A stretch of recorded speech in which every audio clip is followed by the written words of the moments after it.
Hey, Guam Warriors, it's Chaplain Crosley here from Texas.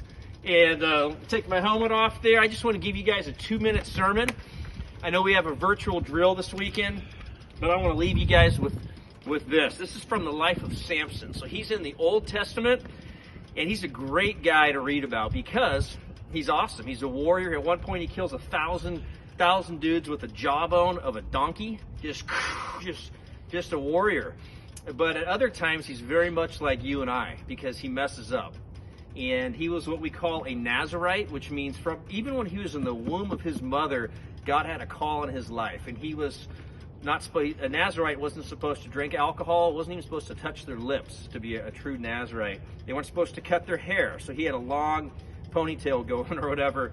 And then also you weren't supposed to touch a dead animal, which sounds weird, but that was still one of the rules to be a part of that group. And he broke all 3 of those.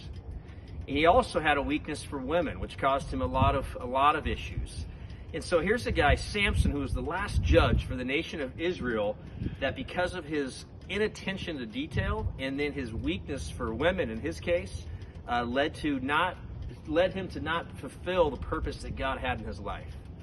And I think that happens so often, or can happen with all of us, where God has something he wants you to do, he wants me to do, and we let things derail us.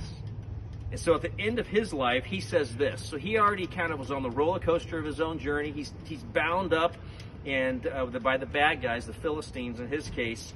And this is what we find in the book of Judges, chapter 16, verse 28. Samson called to the Lord and said, "O Lord God, please remember me and please strengthen me only this once, O God, that I may be avenged on the Philistines for my 2 eyes." Because they had gouged out his eyes. So he's blind. He's bound between these pillars of this big house. There's a party going on around and people are making fun of him.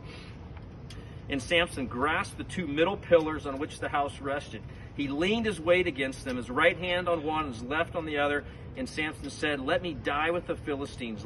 Then he bowed with all of his strength, and the house fell on all the people who were in it.